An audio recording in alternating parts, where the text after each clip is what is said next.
front end, we just got a lot of information in the Teaching and Learning Committee, and that was a lot to sort of unpack. I promise not to disappoint during this 45 minutes either, so we may, I will do my best to keep it moving. I will say on the front end that most of these changes you are considering, you don't have a whole lot of wiggle room on. They are already in law, and the law says the board will adopt the policy. So it's really, in many cases, it's just a cut and paste, or me including a word or taking out a phrase or something to make certain that your policy's aligned to the law, so there's not any confusion or disparity between the two, right?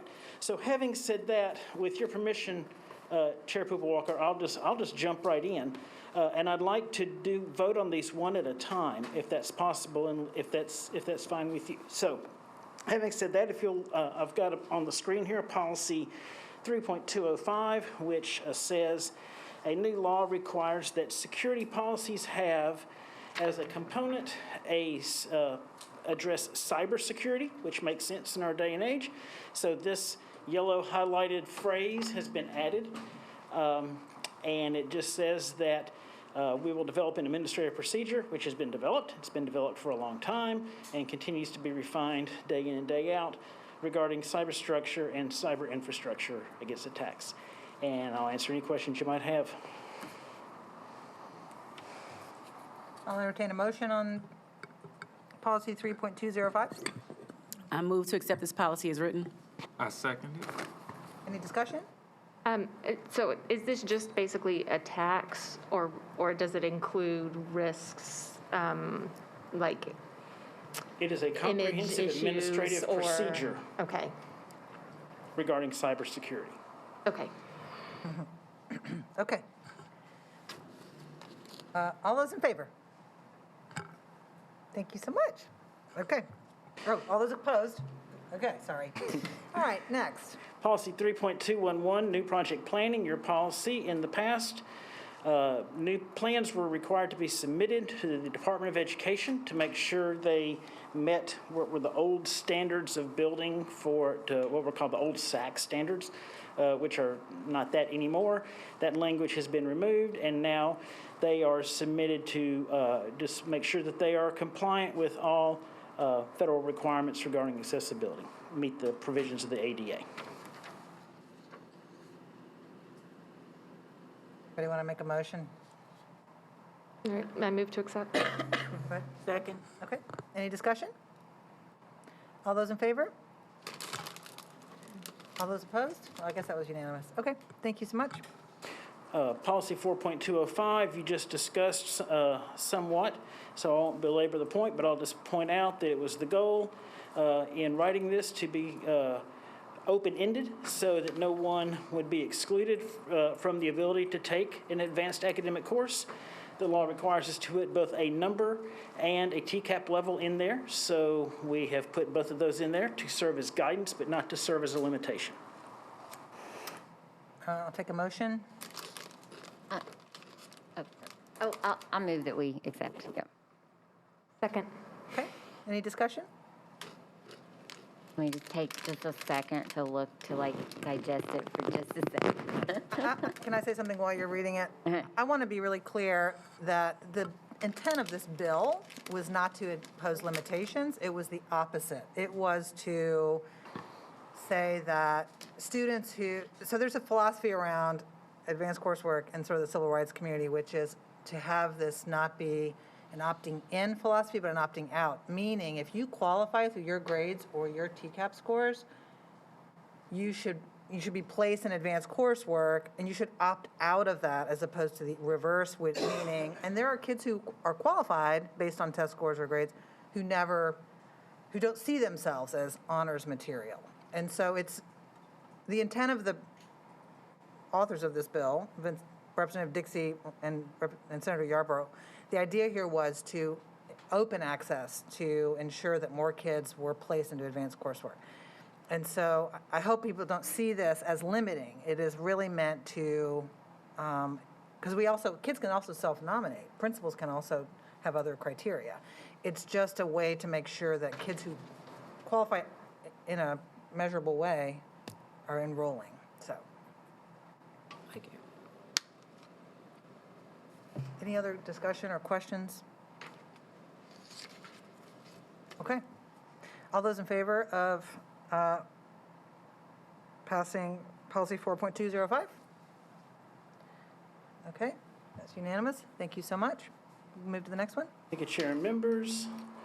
Homebound instruction clarifies that a student who is being temporarily quarantined can participate in remote instruction solely during the time of that quarantine, in lines with the state law.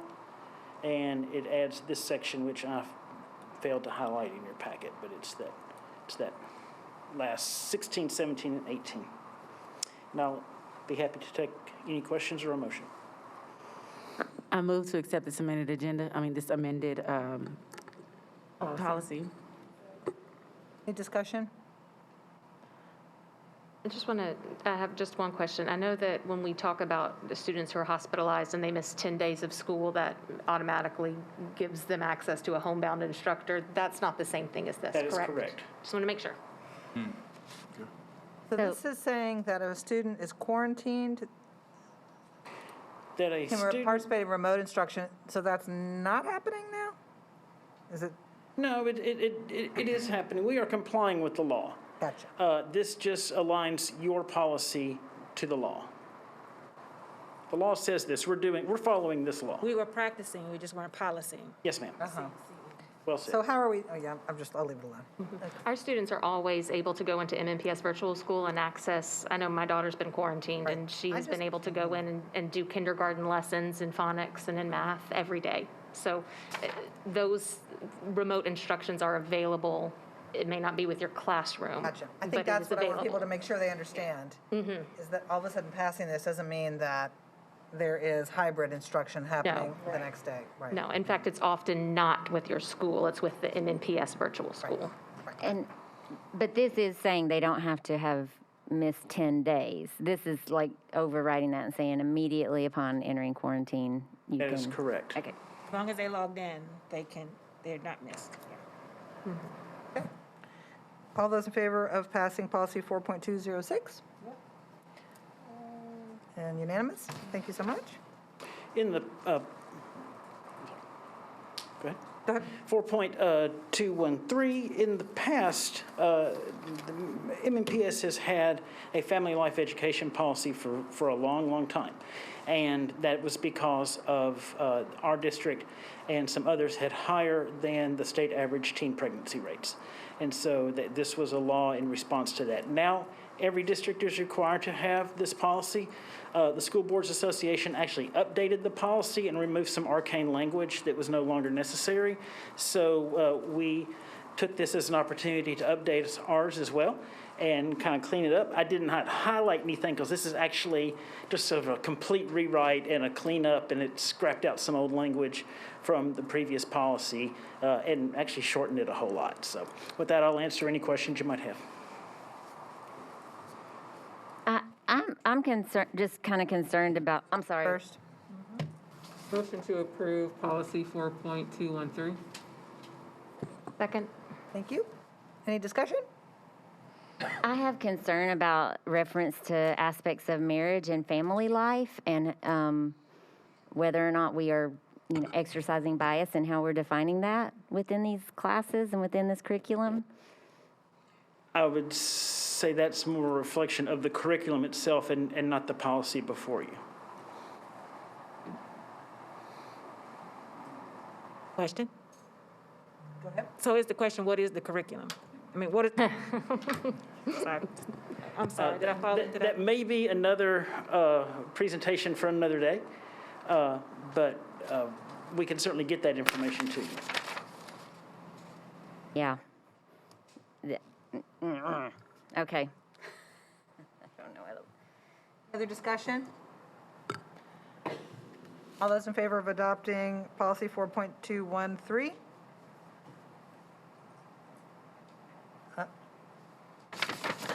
Okay, all those opposed? Okay, so we have 2 nays. Okay. Want to move on to the next one? And we can come back to that. We can bring that back around. policy 4.301. Yes. Interscholastic athletics, the law changed around two key aspects. One is, and this is I didn't highlight a lot because so much changed in it. One is around required training for playing conditions and dealing with severe weather. And one back here at the top, which gathered a lot of information early on, which is regarding a student sex assignment being able to participate in athletics. So this requires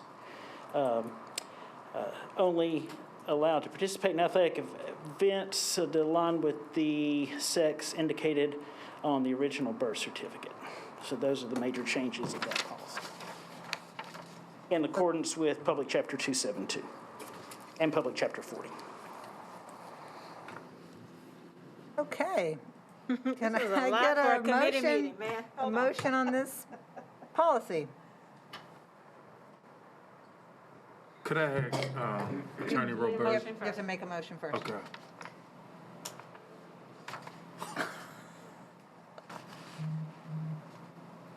I move deferral of policy, what we doing? 4.301. Second. Any discussion? John, Questions? Question? you have a question, John? Yeah, so just a question for Attorney Roberge. You can remain seated. But what happens if we continue to defer this? Because I need, just looking at this is kind of loaded and would really love to do research. Is there a particular timeline that we would have to meet? Is there a particular timeline in the statute to adopt this policy? There is not. Okay. May I? Yes. Who are you doing? Yes. You. Okay, so I just want to clarify, whether we adopt it or not, that's the policy. Okay? So It's that's the law. That's the law. So I think and just to clarify, my comment on deferring was not to decide whether or not we're going to pass it, but to give us time to get the questions answered. Okay? Because it's the law. And so if we do something or something happens in our schools that is not in alignment with this policy, we will be held accountable for that. So our timing has nothing to do with that being the law. It would be my suggestion that if there are questions about this, that we schedule an executive session because of the potential for litigation around these issues. Okay. Other questions, comments? Yes, ma'am? How do we schedule that executive session? You just did. I think you just did. I just want to make sure, make sure on that. Okay, thank you. Okay. All right, all those in favor of deferring policy 4.301? All those in favor? Okay. All right, it's unanimous. Dr. Severe, you want to move forward? Somewhat less fraught with peril, is 4.605, the Move On When Ready Act, which has been around for several years, in the past required 18 credits of units for graduation, plus the other 5 criteria and requirements underneath that. The legislature changed that from 18 to 17. I do not know the particulars of which one they eliminated, but be that as it may, our policy needs to reflect the law. Get a motion on? Move approval. Okay, Second. thank you. Any discussion? Second. Okay, all those in favor of adopting policy 4.605? I just had one question, I'm so sorry. What is the Move On When Ready? It's a piece of legislation that was passed several years ago that determined that a student could essentially, if they met the graduation requirements early and then met those other requirements listed, enumerated in the statute, that they could forego their senior year and matriculate directly to university. Oh, okay. I assume that we'll change the word to 17 as well. Oh, thank you. No, Thank you. no. Yeah, wow, good. I appreciate that. Yes. I'd like to amend my motion that with the said correction, I move approval of policy 4.605. Okay, All those in favor of adopting policy 4.605? Thank you so much. Dr. Severe? We are required by statute to provide inventory interest and career assessment exams at various grade levels, and districts have a choice. We can either do it in, I believe it was, we get to pick a grade, but we have to say what grade we're going to do them in. And the interest inventories in our district are made available to ninth graders. So you see the word ninth grade highlighted because that's the policy aligning to our practice. Motion to approve policy 4.7. Second.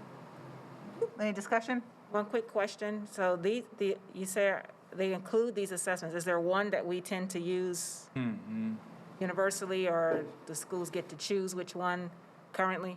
What's the current I practice? believe we have some wiggle room in that. I believe that some of those assessments actually don't even exist anymore, and I'm pretty sure the Cooter does not even exist anymore, but I believe it's still in the statute, so it still remains in the policy in case it ever came back. We never have a contract. And one follow-up question, because I'm really, like, things like Myers-Briggs, do we have people certified to actually debrief a child on those results?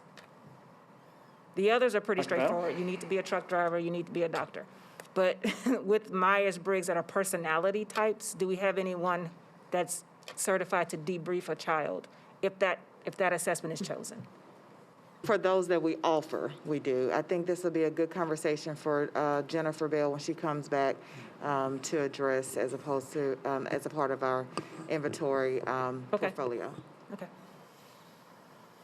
I know they didn't used to, because I took the Myers-Briggs in middle school.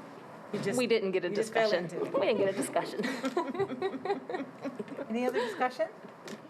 Yeah, and I think it's a question, but just, I think that ties back into Jennifer Bell with, like, how do we use that information to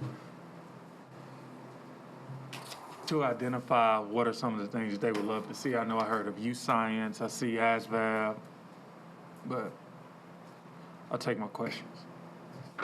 Yeah, I also would add that this is not an exhaustive list. We can use anything we want as long as we use something. I believe the term "such as" allows us to be pretty wide open on our end. Okay. All those in favor of adopting policy 4.700? Okay, unanimous. Thank you. With your permission, I'd like to take 5.106 and 802 together. Okay. And you'll see that's the same change. It's really just simply a technical correction. And 5.106 adds Macro? Do it again. It fell through the. What? I thought it was you. I don't know why I thought it was you. I just Where'd it go? Commission, I'll sit at this. What, you want to sit here? Fall in the hole? Go right here. On into the I just abyss. knew it was you. You should have fallen through with that stuff about trans. Right?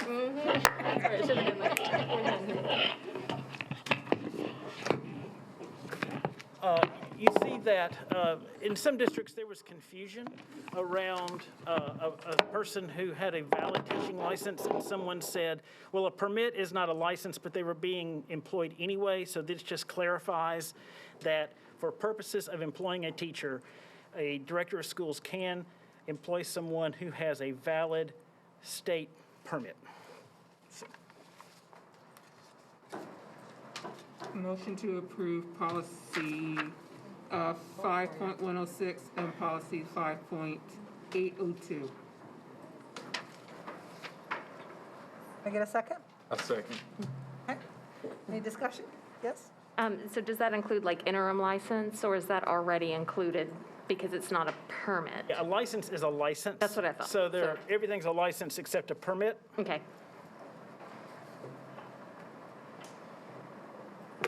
Okay. All those in favor of adopting 5.106 and 5.802? All right, that's unanimous. Thank you. Dr. Williams, would you be so kind as to is to scroll down on that mouse to the next.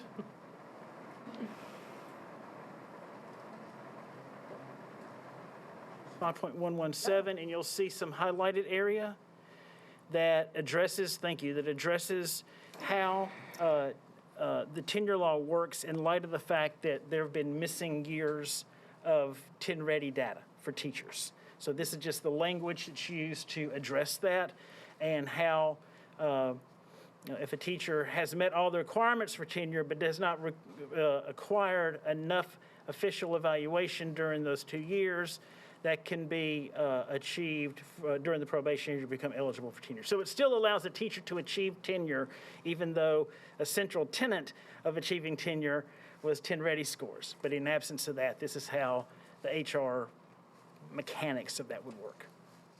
Can I get a motion? Motion to approve policy 5.117. A second it. Any discussion? So this is for clarification.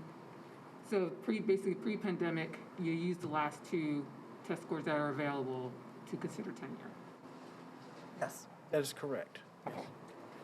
Do we have any sort of advocation at the state level to completely uncouple our Tennessee teacher evaluation scores from the Tennessee Ready test?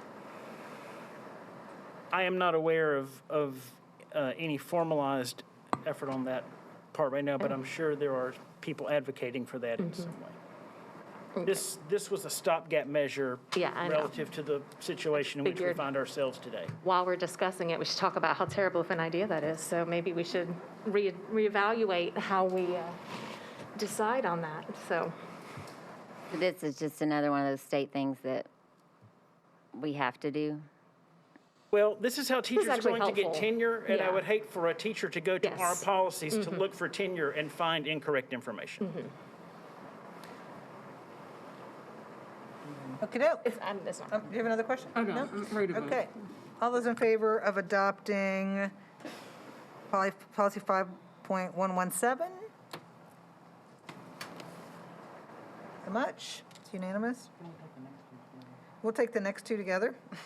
So separation practices for teachers, both tenured and non-tenured, they're separate policies. But if Dr. Williams would scroll down just a pinch there, you'll see a little more, please. You'll see some highlighted language Yeah. right there. That used to say Department of Education, and I don't know that a teacher who was being released for cause ever submitted that information to the department. It always went to the State Board of Education. The hearing was done through the State Board of Education. I think this is just a thing where the law finally caught up with the practice, and now our policy is following suit. And it is, you would see that same change in 201, so they're exactly the same. Can I get a motion? Oh, motion to approve policy 5.200 and 5.201. Second. Any discussion? Okay. All those in favor of passing 5.200 and 5.201? Thank you so much. Onward. 6.200. Thank you, Dr. Williams. So in our progressive discipline policy, there's Tier 1, Tier 2, and Tier 3. Public Chapter 223 requires that changes the tiers of the progressive truancy plan, and now Tier 1 applies to all students in the district. It's not just, and I think that we've highlighted that section, Dr. Williams. Right there. So Tier 1 of the Progressive Truancy Plan shall apply to all students in the district and include school-wide prevention-oriented supports to assist with satisfactory attendance. That had just applied to students receiving intervention. Now it applies to every student in the district, as per Public Chapter 223. Okay. Can I get a motion? Motion to approve policy 2.00. 6.2, sorry. I said- Says it, but she I says say it and like then I'm this, like, wait but over she here. says it like this, and then you say it at the same time. Okay, any discussion? Okay, all those in favor of adopting policy 6.200? Passes unanimously. Thank you so much. Policy 6.202 is a very minor change. Thank you, Dr. Williams. You have saved the day. Come on down there for just a moment. According to our state law, a parent who possesses a high school diploma or a GED can register their child and participate in homeschooling. This adds the HiSET. GED is one of many equivalency exams that are given. GED is sort of like Xerox or Frigidaire, and people sort of think of that as the thing, when in fact there are others. Tennessee also recognizes the HiSET in addition to the GED, so this just adds clarity to that. I think in some districts, people were showing up with a HiSET document, and people were confused whether or not that actually allowed them to engage in homeschooling with their child. Okay, can I get a motion? I move that we approve policy 6.202 as amended. Second. Discussion? Okay, all those in favor of adopting policy 6.202? Thank you so much. Passes unanimously. Alternative education, the law, Public Chapter 229, allows a director of schools to not remand a student to an alternative school program if the school to which this child would be remanded is co-located on the same grounds as where the offense took place. So there could be obvious problems with the child who was violent against a certain staff member, maybe even being 2 rooms down, if that was the way that program is set up. We don't have those types of programs, but we wanted to be consistent with the other districts and make sure we have the same language. Okay, can I get a motion? Motion to approve policy 6.319. Second. Any discussion? Okay, all those in favor of passing policy 6.319? Thank you so much. Passes unanimously. Last one. Thank you. And down at the bottom of 6.402 is a little up higher there, Dr. Williams. A little more, right there.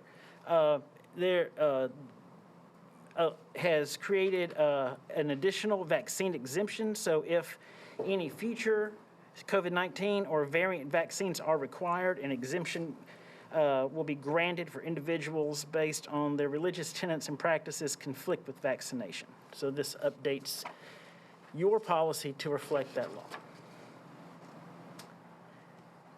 I make a motion to approve policy 6.402.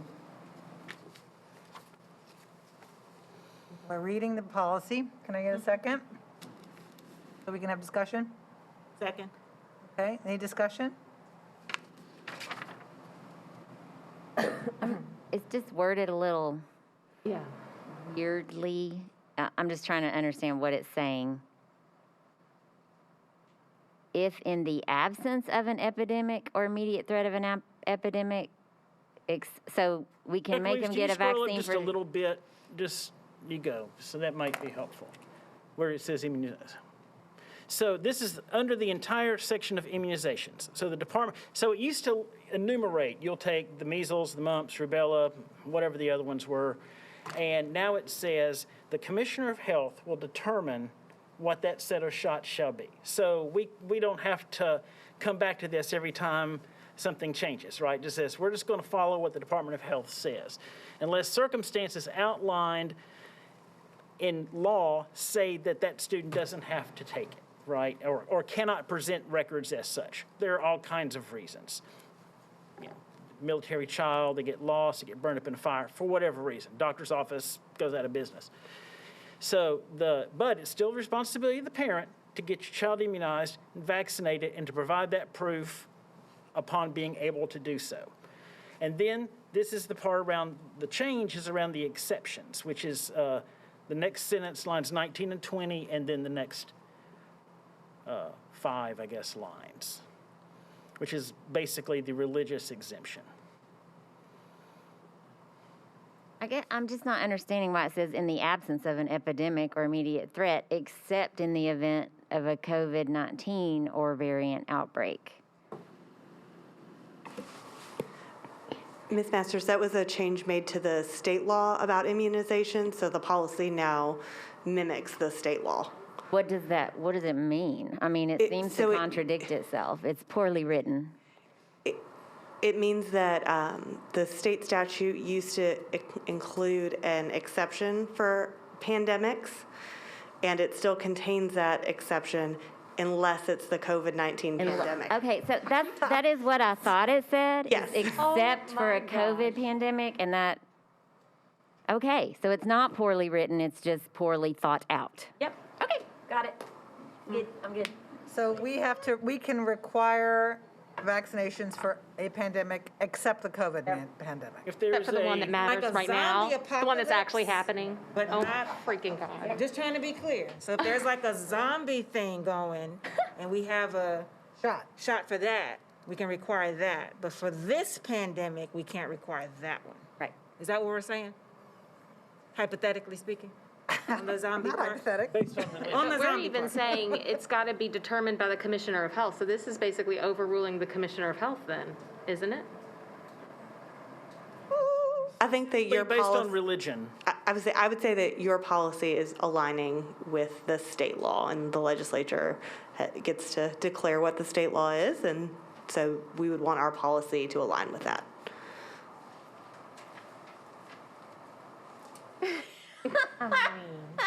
Sorry. So this is saying that we cannot require that students are vaccinated. Right, that's what it's saying. And especially not for It's, COVID. Particularly for may I? COVID. You cannot require vaccinations for this pandemic. Right. What it's saying. May I? Yeah. The way the public chapter reads is that it's specific to religious exemptions. So it's not a global, we can't require for this particular Got it. virus or variant. If you present a religious exemption for this variant, for a vaccine related to this variant, that was not well said on my part. And is there any way to vet if there's actually something in the religion that allows them to This exempt policy does not themselves? speak to how one would determine deeply held beliefs. Of course it doesn't. Can I make a motion to move this to executive session? Make the motion. Well, no, do we have to Motion to vote defer. on? You got to carry it through the first one? So we have to vote on this first? Sorry. Okay, I You have know. you have to carry the first one through, So or I'll- she can rescind it. But it's already been seconded, so it's no longer your motion, the motion it. belongs to the Got it. body, so. I forgot there was a motion on the floor, I'm sorry. Yeah, so there's already a motion, the motion's been seconded, so it's no longer the maker of the motion's motion. Got So it. you have no authority over the motion anymore. I feel, my question was answered. It was just, I am just Dumb incredulous. answer, but it's answered. Yeah, yeah. So I'll go ahead and call for the question. So all those in favor of adopting policy 6.402?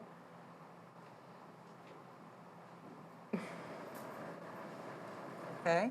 All those opposed, how would I say that? Yeah. All those opposed to adopting policy 6.402? Nobody's voting for anything here? And that's okay, motion abstaining. fails. Motion fails. Okay, So can I now get you another can- motion? Now you can get another motion. I make a motion to defer this policy for executive session. Second. Okay, any discussion? Okay. All those in favor of deferring policy 6.402? Okey-doke. That passes unanimously. All right. Thank you. That concludes our business for the Governance Committee. We have 7 minutes until the board meeting begins. So, thank you so much. We got two, or can we do both of these policies in?